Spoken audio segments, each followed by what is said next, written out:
Bon, eh bien, on a l'habitude de plus en plus, cette espèce de thérapie un peu hebdomadaire qu'on a, ou bimensuelle. Bonjour, je m'appelle Théodore, je n'ai pas vu le PSG depuis 2 jours.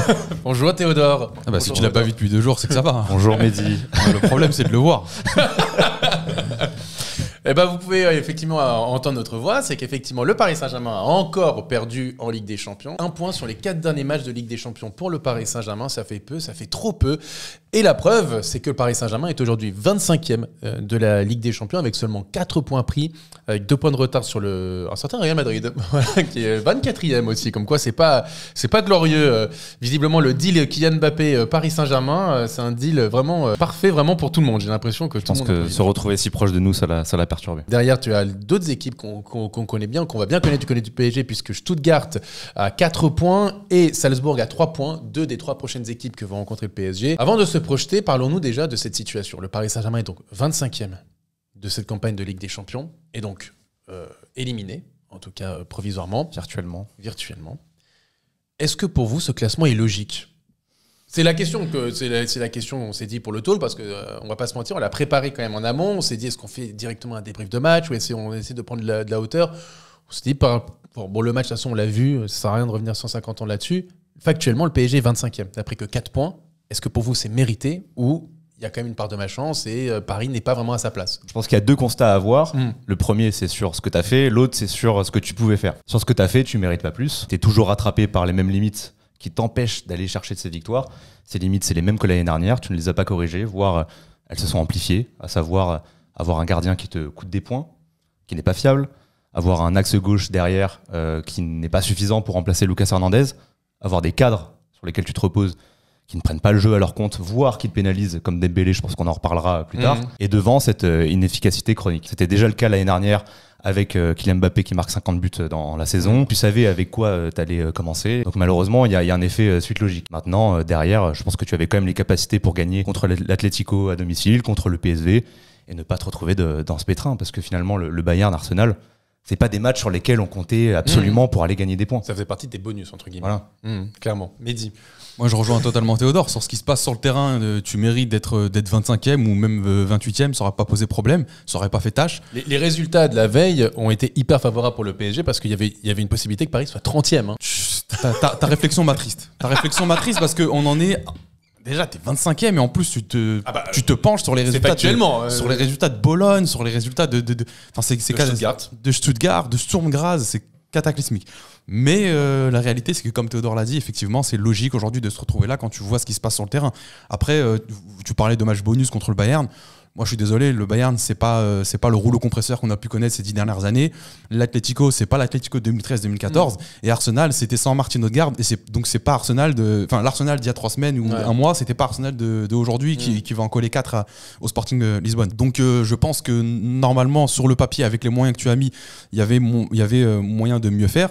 Donc j'ai envie de faire le comparo plutôt entre ce qui est mérité, c'est-à-dire cette 25e place, parce que sur le terrain tu mérites pas mieux, tu dois être disqualifié, éliminé. Aujourd'hui tu l'es provisoirement, on verra à la fin du mois de janvier, mais j'ai quand même envie de souligner les moyens que tu as, c'est-à-dire les 800 millions que tout le monde nous rabâche, mais il faut les rabâcher et les mettre sur la table pour pouvoir analyser le PSG correctement, et les ambitions, parce que au PSG et beaucoup de suiveurs, d'observateurs, souvent on entend ouais mais c'est le processus, tout ça c'est normal. Je pense que si tu avais gagné projet long terme. Je pense que si tu avais gagné contre l'Atlético, ce qui était à la portée du PSG, tu peux perdre contre le Bayern et Arsenal, allez, je l'accorde. Tu gagnes contre le PSV Eindhoven, aujourd'hui tu es qualifié. Et si tu es qualifié, tout le monde nous dit regardez, le PSG ils sont qualifiés, il n'y a pas de problème et les moyens sont là, etc. Et tout est en corrélation entre guillemets. Sauf qu'aujourd'hui tu es éliminé. Donc ce discours entre guillemets minimaliste de c'est normal, c'est un processus, il faut attendre, il faut faire doucement, par rapport à tes moyens. Aujourd'hui, ton classement, il est juste honteux. Avec les joueurs que tu as sur le papier, non, tu dois pas être 25e équipe européenne quand même sur ces 36.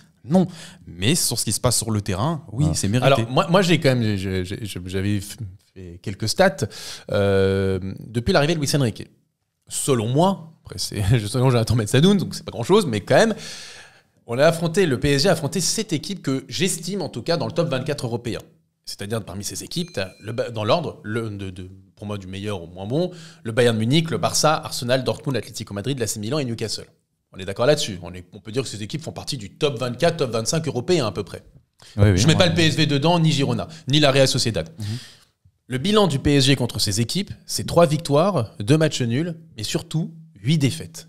Et contre ces équipes-là, tu as donc un bilan de 61% de défaites. Depuis 14 mois où Luis Enrique est arrivé, tu as inscrit que 13 buts et tu en as encaissé 19. Sur ces 8 défaites, c'est pas un vol non plus cette défaite contre le Barça, tu as 2 défaites contre Dortmund, les deux matchs en demi-finale. On va dire que le match aller, c'est un match qui est plutôt équilibré. Le match retour, effectivement, c'est une défaite mais qui est imméritée.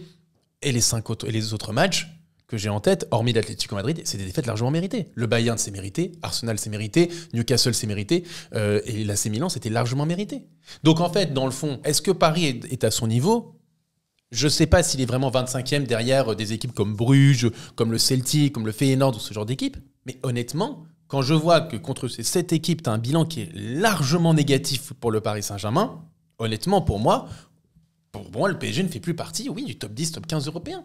Par rapport à son équipe, par rapport à ce qu'il produit depuis 14 mois. Sauf que perdre contre ces gros cylindrés l'année dernière dans une première année pour Luis Enrique, je pouvais l'expliquer. Le problème, c'est de voir encore que, franchement, en tout cas, l'AC Milan ou Newcastle, des équipes, même Dortmund 5e de Bundesliga.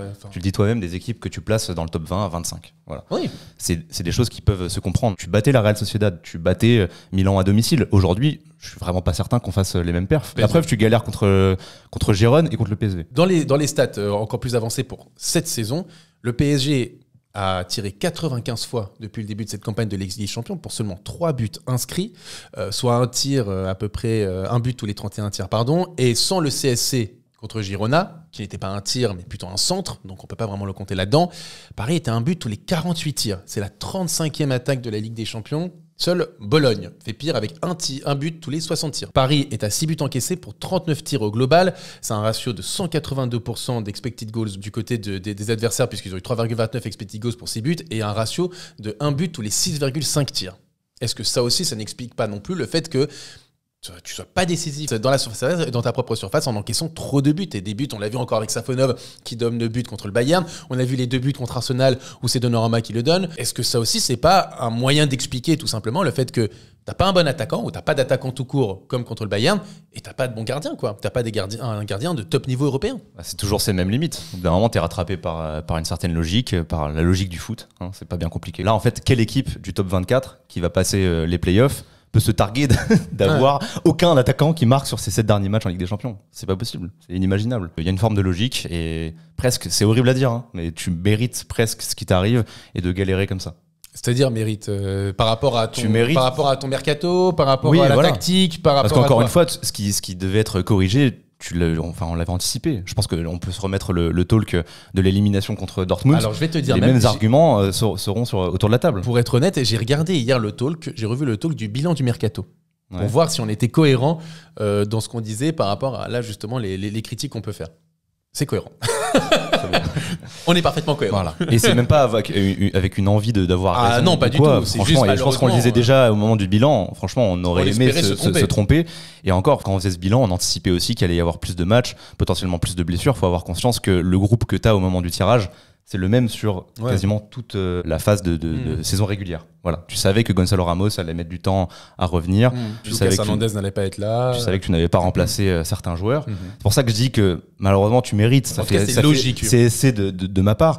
Mais c'est juste que c'était assez anticipable et tu arrives avec des limites, un effectif qui est trop réduit pour pallier à ces manques, tout simplement. Quelle est la part de responsabilité là-dedans ? Entre l'entraîneur, les joueurs, parce qu'on va parler au-delà du projet global, on va dire même sur la qualité des matchs et sur les résultats. Est-ce qu'on impute plutôt aux joueurs, la qualité des joueurs qui sont pas au rendez-vous, et je cite particulièrement des leaders, et un certain Ousmane Dembélé, sans dire que c'est tout à cause de lui, mais disons qu'il est quand même l'image, le symbole de cette défaillance. C'est là où je pense que l'argument mérite, qui était un peu dur dans la globalité, peut se comprendre. Là. Quand tu as des joueurs comme ça, dont tu connais l'instabilité, que ce soit technique ou mentale dans les grands rendez-vous, quand t'en fais ton leader d'attaque et que tu vas jouer la transition sans numéro 9 en te basant sur Ousmane Dembélé, qui t'a déjà abandonné l'année dernière avec un geste d'humeur contre Newcastle, suspendu pour le match décisif contre Dortmund, qui aujourd'hui te lâche à l'Allianz alors que tout le monde fait les efforts, c'est symptomatique de choix et de fautes professionnelles en fait, qui ne vont pas, tout simplement. On l'a vu contre le PSV, il avait raté aussi énormément d'occasions. Contre l'Atlético, il passe complètement à côté de son match. Pour le match d'Arsenal, visiblement, c'est pour des soucis de comportement et donc il n'est pas dans le groupe et il est absent du match contre Arsenal à Emirates. Pour toi, Mehdi, tu mets la responsabilité plutôt sur qui? Sur l'entraîneur, sur les joueurs, ou c'est plutôt global, c'est un peu de tout C'est marrant, au PSG, on cherche souvent des coupables et c'était déjà le cas, je me rappelle, avec Kylian Mbappé. Et je parle pas seulement de l'année dernière ou de l'année d'avant, je parle de tout le passage de Kylian Mbappé au PSG. Souvent, on s'est dit, est-ce que c'est Nasser Al-Khelaifi et le PSG qui autorise Kylian Mbappé à mettre ses pieds sur la table, ou est-ce que c'est Kylian Mbappé qui est mal éduqué à mettre ses pieds sur la table? J'ai imputé la responsabilité aux deux. Aujourd'hui, pour moi, c'est différent. C'est Luis Campos et Luis Enrique qui sont aujourd'hui à la tête du projet et du recrutement. Donc, s'il y a des joueurs en place, s'il y a des joueurs sur le terrain ou même sur le banc, c'est parce que Luis Campos et Luis Enrique sont allés les chercher. Donc c'est à cette paire que j'ai envie d'imputer la responsabilité aujourd'hui de la situation du PSG. Joueurs, donc. Beaucoup moins les joueurs. Je veux dire, si Ousmane Dembélé aujourd'hui est leader de ton attaque, voire leader de ton projet, c'est parce que Luis Campos et Luis Enrique ont imaginé qu'il pouvait l'être. Et si aujourd'hui il enchaîne autant de titularisations, c'est que ce que je dis là n'est pas si faux que ça et Luis Enrique lui accorde beaucoup de confiance. Moi, je suis pas trop pour toi? Non, j'allais dire que moi, je suis pas forcément contre. Parce que je continue, moi, d'apprécier Ousmane Dembélé, même si effectivement il a des torts. Et il continuera d'avoir des torts parce qu'on connaît le joueur. C'est un peu comme Luis Enrique. Moi, quand la dernière fois, le talk d'après-match contre Arsenal, quand je dis je descends du train, c'est parce que je connais à peu près, pas personnellement, mais je connais à peu près Luis Enrique. Je sais le coach qu'il est. Je sais qu'il va pas changer. Donc il faut descendre du train, selon moi. Ousmane Dembélé, c'est pareil. Je pense, moi, que dans un bon projet et dans un bon collectif, il peut rendre de très bons services. Aujourd'hui, tu le leader, ça je pense que c'est pas une bonne idée. Il a jamais été leader d'une attaque, il a jamais été leader d'un projet. Pourquoi aujourd'hui il devrait le devenir? Parce que Luis Campos et Luis Enrique ont décidé. Donc c'est totalement de leur responsabilité. Et tu peux faire quasiment du cas par cas, mais comme Désiré Doué aujourd'hui, sa situation elle est compliquée. Randal Kolo Muani, vous savez très bien que je suis absolument pas fan du joueur, mais sa situation est compliquée et c'est pas de sa faute à lui. Et on peut faire du cas par cas comme ça pour tous les joueurs. Donc aujourd'hui, un PSG qui se retrouve hors du top 25 européen, top 24, en tout cas, enfin 25 au classement, parce qu'on est 25e, mais bon, je pense qu'on aurait pu être encore plus bas au classement. C'est logique. Moi, contrairement à Théodore, j'hésite un peu moins, je pense même que c'est mérité. Parce qu'à un moment, quand tu travailles mal, que ce soit sur le terrain ou dans ta direction sportive, ta politique sportive, il y a un moment donné, il faut payer. Le football va te le rendre. Et aujourd'hui, le football est en train de le rendre au PSG. Pour toi, c'est mérité. Même si Paris, quand même, a largement dominé des matchs on se rappelle, contre le PSV, contre l'Atlético, contre le Bayern.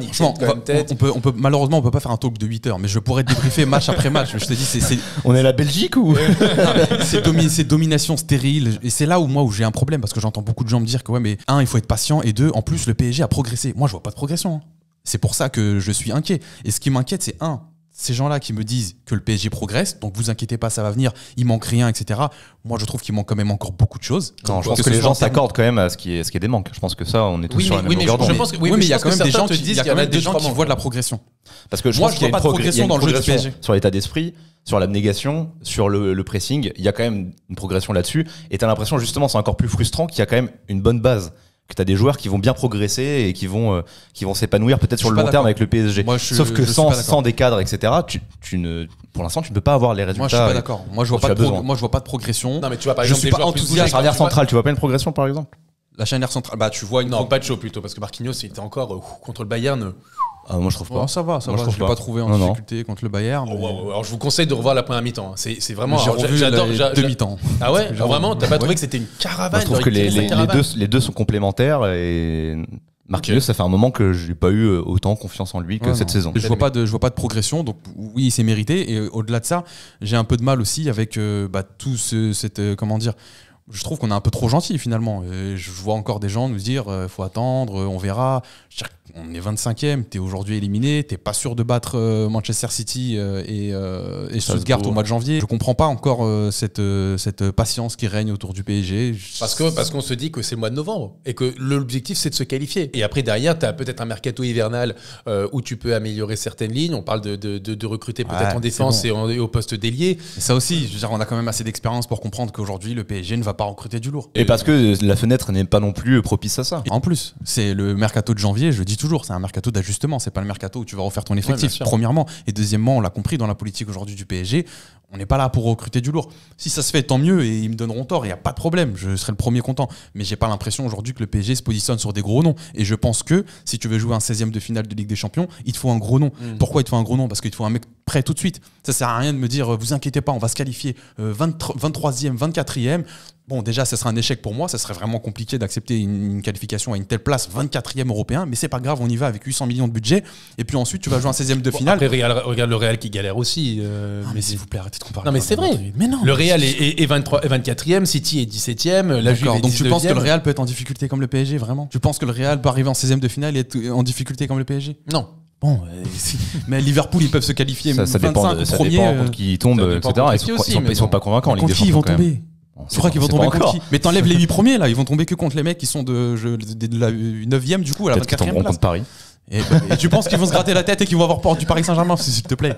Non, mais je le vois beaucoup, hein, les comparaisons avec Manchester City, Non, mais- les comparaisons avec le Real Madrid. Non, mais ce qu'on veut dire, S'il c'est vous qu'en plaît. termes de résultats aussi, je te dis pas qu'en termes de qualité d'effectif, c'est là où on se rejoint parfaitement, mais en termes de résultats aussi, ces équipes, elles galèrent dans cette campagne de Ligue des Champions, factuellement. C'est même révélateur je peux qu'avec ce comprendre. nouveau format, avec plus de chocs et plus de matchs, ça peut être compliqué pour des équipes qui sont mieux rodées Ouais, que, voilà. que nous. Voilà. Alors Si imagine dans ce nous, for- si dans quand ce- t'as si dans ce un format- tirage comme ça, Si tu l'as dans pas ce- anticipé, si dans c'est ça le problème. Si dans ce format, 800 millions de budget, t'es 25e, faut vraiment remercier Dieu de ne pas avoir vu la Super League. Parce que t'aurais pas joué PSV Eindhoven et compagnie. hein. T'aurais joué le Real Oui, tous les oui. week-ends. Et avant de poursuivre le débat et de savoir si Paris va se qualifier ou pas pour la suite de la Ligue des Champions, suspense, on a l'habitude, ils sont là chaque semaine, les amis de Oli qui sponsorisent la chaîne et on est très content comme Important toujours de travailler avec eux. s'hydrater quand tu regardes En ce moment. la Ligue des Champions. Et ils m'ont appelé, ils m'ont dit qu'ils aimeraient sponsoriser une victoire un jour.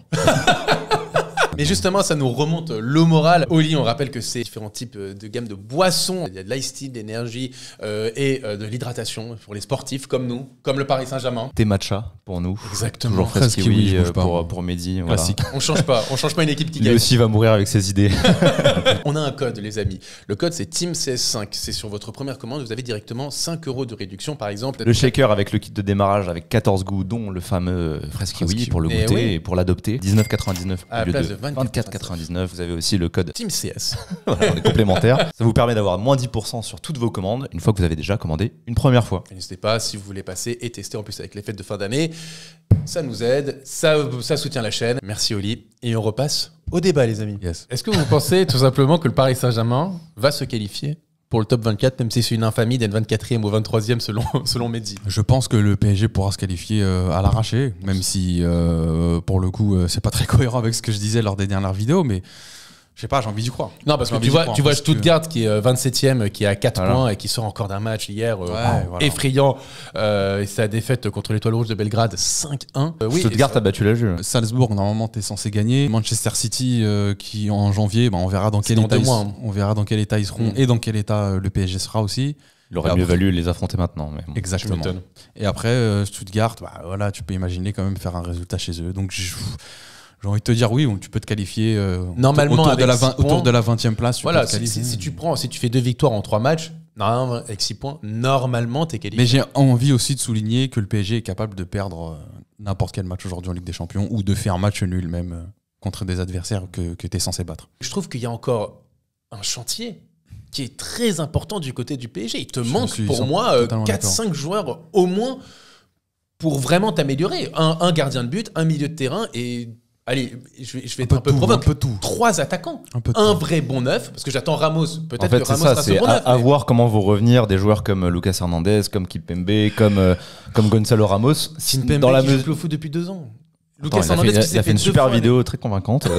On va redécouvrir un nouveau Presnel, j'ai envie d'y croire. Mais déjà, Non, mais- qu'un nouveau Presnel qui joue au football, ça serait déjà génial. Dans tous les pour lui. cas, voilà, si tu as un minimum d'assurance, si tu retrouves quand même des couleurs avec ce genre de joueurs, tu peux te dire que tu as quand même une base intéressante. Moi, je trouve qu'il y a quand même des progrès dans, comme je l'ai dit tout à l'heure, la combativité, Ah, le, la match, combativité, le match contre 117 le, km courus. le match contre le Bayern, franchement, non mais Ah ouais, marathon de Paris, on va tuer ça, frère. C'est exceptionnel. Mais justement, parce qu'avec les manques que tu as, à savoir un gardien qui, même s'il fait un bon match, il te coûte un but et toujours le même. Et si t'as pas d'attaquant pour marquer des buts, tu iras nulle part.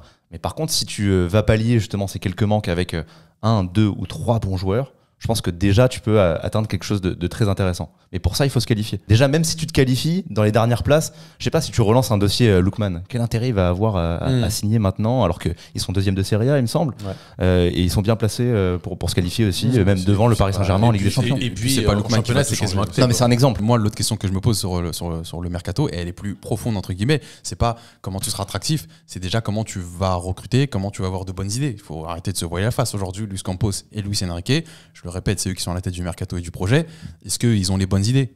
Est-ce qu'ils ont la bonne façon de voir le projet ? Est-ce qu'aujourd'hui, ils mènent un bon projet ? Moi, je ne pense pas. Donc, mon avis, je pense que les gens l'ont compris. Mais aujourd'hui, si on te ramène un Victor Osimhen sur la table et que tu dis non, j'ai pas besoin, j'ai des faux neufs, moi, j'ai l'impression que tu es plus là pour causer des problèmes au PSG qu'autre chose. Si on te ramène des bons joueurs et qu'au final, tu les veux pas, si on te ramène des joueurs expérimentés et qu'au final, tu les veux pas, parce que toi, tu as envie de joueurs pâte à modeler, tu vas tirer une balle dans le pied du PSG. Et aujourd'hui, c'est aussi ce qu'on paye. Vous savez, ma parole, il n'y aura pas de talk réjouissant tant que Luis Enrique et Luis Campos. Je vous le dis très sincèrement. En fait, même s'il y a qualification même s'il y a qualification, tu vas sortir en 16e. Et je vous le dis, vraiment, je vous le dis. Je ne vois pas de réjouissance avec Luis Campos et Luis Enrique. C'est pas des gens que j'aime pas. Hein. C'est des gens que j'estime aujourd'hui, ils ne sont pas bons pour être à la tête du projet du PSG. Voilà. Je pense qu'ils pourraient faire un très bon travail à Lille. Je pense qu'il pourrait faire un très bon travail à Monaco. Il pourrait faire du très bon travail au Celta Vigo, à West Ham. Vraiment, je le dis sincèrement. Bon, je parle de Luis Campos. Au PSG, tu as 800 millions de budget. C'est pas dans notre ADN, c'est ce truc de construction, etc. Je dis pas qu'au PSG, il n'y a pas de temps. Non, mais on peut attendre. Mais bien attendre. J'ai pas envie d'attendre dans les catacombes de la Ligue des Champions. Je pense que tu pourrais prendre des jeunes joueurs, mais des joueurs aussi qui sont simplement prêts aussi pour ce niveau-là. Par exemple, sans rentrer dans des extrêmes, mais disons qu'un Florian Wirtz, il est jeune et il est prêt. Lamine Yamal, il est jeune et il est prêt. Un Bellingham, il est jeune et il est prêt, etc., etc. La liste est très longue, donc des jeunes joueurs qui sont prêts, il y en a plein.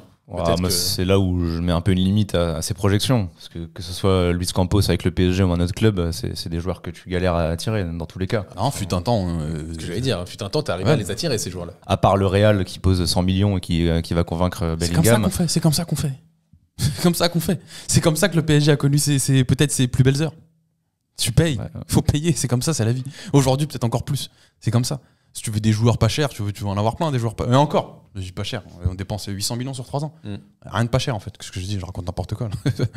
Tu payes 800 millions et t'as pas de bons joueurs, donc c'est pire. Pour moi, le foot a changé, comme dirait un certain poète. Même si tu payes, il faut aussi voir de quel cycle tu sors, avec les stars avec lesquelles ça s'est pas bien passé, et convaincre des joueurs comme tu l'as fait fut un temps où tu leur dis que ça va être la tête de proue de ton projet et que ça va bien se passer. Il y a eu aussi des contre-exemples. Je pense pas que ça soit aussi facile qu'avant. Comme qui ? Messi, Sergio Ramos, Neymar, etc. Tu as eu tout un cycle où c'était basé sur ça. Je préférais ce cycle. Hein. Parce que je pense qu'avec ce cycle-là, t'es pas 25e aujourd'hui. Ça dépend de quelle période. Oui, peut-être que tu te fais baffer en 8e, y a pas de problème, mais en tout cas, t'es pas 24e aujourd'hui. Ça dépend de quelle période. Parce qu'il y a aussi cette impression de gâchis où t'as d'énormes joueurs que tu sais pas gérer et que t'entoures mal. Là aujourd'hui, tu as une bonne base, mais qui est pas assez. C'est que même avec un attaquant aujourd'hui, je pense que t'es pas 25e. C'est justement là où il peut y avoir un peu plus d'optimisme. Mais il y a un mec qui veut pas d'attaquant. Non mais moi pour le coup, c'est que moi là où je rejoins Théo, c'est que t'as quand même une base qui est intéressante, mais juste, je pense qu'il te manque du talent, tout simplement. Honnêtement, des bons joueurs, tu vois, quand on voit les Liverpool, mais un minimum de concurrence en fait. De la concurrence, du talent et de l'expérience. Mais encore une fois, sans aller chercher des joueurs, je sais pas, du calibre de Neymar, de Mbappé, de Bellingham, des stars dont on parle. Si tu recrutes un petit peu plus à certains postes l'été dernier, je pense que tu n'es pas dans cette situation. Je pense que des matchs contre le PSV, des matchs où tu te prives de Dembélé à l'Emirates, tu les fais sans placer un Désiré Doué titulaire, ailier droit, etc. Parce que tu peux recruter, que ce soit un Jadon Sancho qui faisait débat, que ce soit un Nkunku en prêt, je ne sais pas. Enfin, tu vois, je te donne des exemples comme ça. Des joueurs qui t'apportent de la concurrence. Un Lookman, un Fekir. Et je pense qu'aussi un Désiré Doué, par exemple, ça aurait dû être une option sur ton banc, un mec que tu vas développer, qui soit un 4e, 5e, 6e choix. Le souci, c'est que tu as payé tellement cher, ça a été tellement long ce dossier, qu'aujourd'hui, tu en attends beaucoup plus que simplement le talent du joueur aujourd'hui. Dans ce PSG, tu surresponsabilises directement des... J'en postillonne, je suis désolé. Oui, je t'en prie. des jeunes joueurs. Zaïre Emery l'année dernière où il avait à peu près son registre de box-to-box, tu savais ce que tu allais lui demander. Aujourd'hui, tu lui demandes d'être faux neuf, tu lui demandes d'être milieu droit, d'être latéral gauche dans un même match contre le Bayern. Tu peux pas derrière te dire putain, Warren, t'abuses, tu devais marquer ce but. Je suis d'accord. Après, je pense qu'il faut arrêter de dépersonnifier aussi les prises de décision quand tu dis tu lui demandes. C'est Luis Enrique qui lui demande. Il faut nommer les gens. C'est Luis Enrique qui lui demande avec Luis Campos qui a fait son recrutement. C'est cette paire-là aujourd'hui qui, pour moi, qui est en train de causer la perte du PSG. Il faut vraiment s'en débarrasser. La perte carrément. Ouais. Faut s'en débarrasser très vite. Ok. Moi, je vous le dis. On va finir sur cette note pas très Il n'y a optimiste. pas d'optimisme, il n'y a pas de positivité. Non, mais au moins, ici, on a l'impression quand même, autour de la table, qu'on va se qualifier. Normalement, on devrait se qualifier. Normalement. Tu te dois de te qualifier même avec l'effectif et les limites qu'on a ciblées. Tu te dois d'aller sûr. chercher D'être 6 dans le top points 24. sur 3 matchs. Ce que tu as fait, c'est logique et mérité, tu dois être éliminé. Ce que tu as comme moyen et comme ambition, tu dois te qualifier. Donc moi, je pense qu'avec le calendrier qui reste, tu dois te qualifier et tu peux te qualifier. Dites-nous dans les commentaires si vous êtes d'accord avec nous. Moi, je ne pense pas. Je pense qu'on va se prendre un torrent d'insultes dans les commentaires. Préparez-vous, sortez les parapluies et les gilets pare-balles. En tout cas, merci quand même d'avoir suivi Soul Talk, les amis. N'hésitez pas, comme toujours, à vous abonner, mettre la petite cloche, le petit like, etc. Ça nous aide. On se retrouve pour une prochaine vidéo très vite. Et on espère avec le sourire. Visiblement pas pour Mehdi, mais Non, moi, pour nous, j'espère. Je ne mens pas aux gens. Moi, je pense que le PSG sous Luis Enrique et Luis Campos, il n'y a rien de positif. D'ailleurs, dites-moi dans les commentaires ce que vous en pensez. Mais moi, je pense que non, j'ai envie de me mouiller et de voir loin, voire très loin. Très bien. Le PSG avec ces deux-là, c'est finito. Merci. Et merci encore à Oli qui sponsorise la vidéo. Tu es trop Et on catégorique. se dit à bientôt. Ciao tout le monde.